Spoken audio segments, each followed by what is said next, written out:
want to start by telling you guys a story. It is a story that I wrote recently. It is about a man that didn't sleep. It is a short one. He died. Probably I should introduce myself in the beginning, as everyone does, not in the end, as I tried once, didn't work out. So, introducing myself or having to do that, I will do what society nowadays do, that is compare themselves to something. So I am like those emails in which you're supposed to attach a document, but you forget to attach the document and you send the email without the document attached.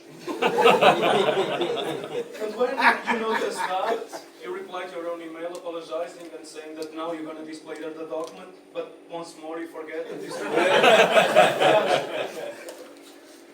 And in your third attempt of trying to fix that, your boss notices and just thinks to himself if he should reply to you or just keep you in monologue with yourself, apologizing all the time. Talking about my job, recently my supervisor said to me that I should pay close surveillance to those people in wheelchairs, which I thought, that's a weird request. It's not likely that they're going to walk on me. By now, probably you can find that I got fired from that job. So, with that, it comes to the time in which I have more time to think about random stuff. And let's say that I have random weird ideas. I was thinking recently, if someone screams in a death metal concert, are they seeking for help or are they enjoying the concert too much? If toilets could speak, what would they say? I feel that they would say something as, oh shit. In a hypothetical situation in which birds are afraid of heights, wouldn't that be hilarious to watch? If you type on Google the word suicide, the first thing that appears is the helpline. If someone tries to help you, isn't that considered homicide or euthanasia?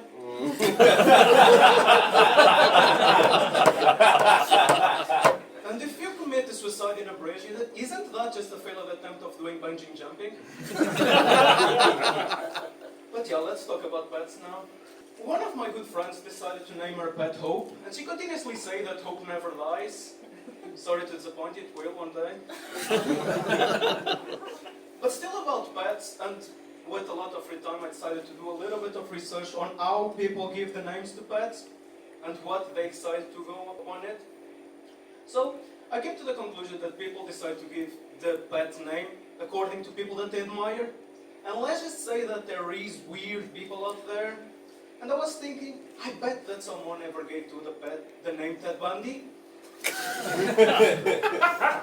And for who doesn't know who Ted Bundy was, he was a serial killer in America who killed and raped a bunch of women in the 1970s. And my thought was, what would be the interaction that the owner would have instead with the pet? Which I feel would go something as, Ted Bundy, Ted Bundy, Ted Bundy, Ted Bundy, stop scratching the sofa. Ted Bundy, Bundy, Bundy. Stop killing that mice.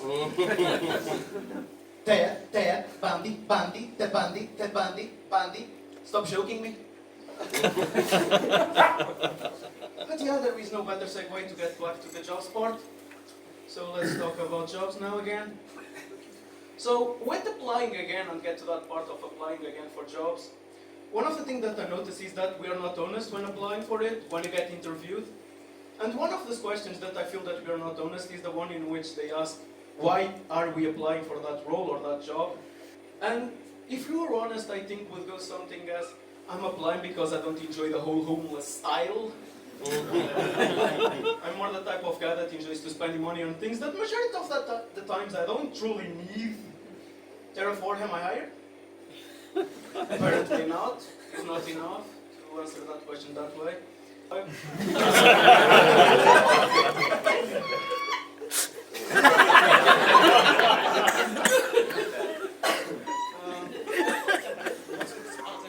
Are you okay?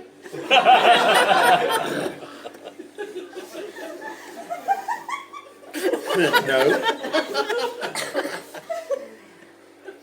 I'm just enjoying this part. So, one of the things that I heard all the time on my comedy, after the shows that I do, is that people come to me and say that I should try to be more relatable. And nothing is better to be relatable than doing a little bit of crowd work. So this is my attempt of doing. What do you guys think of university? It's big, right? And you're welcome. This is as much crowd work I will do.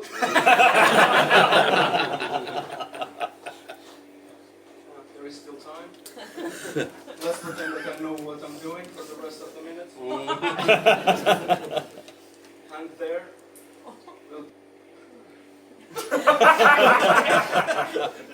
Almost there. They always say that timing is important, so I'm trying to do that.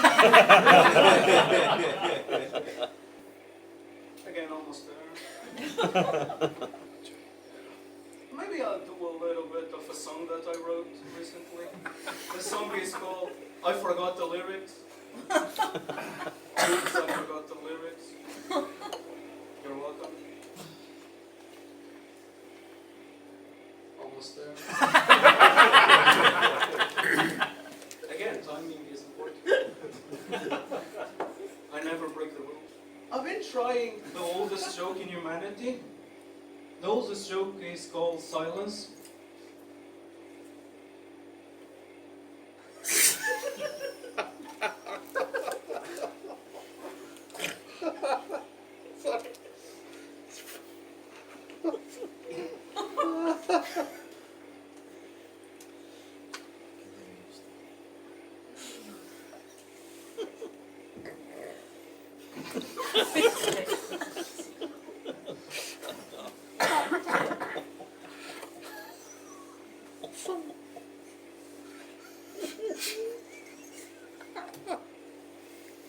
Okay, enough of this.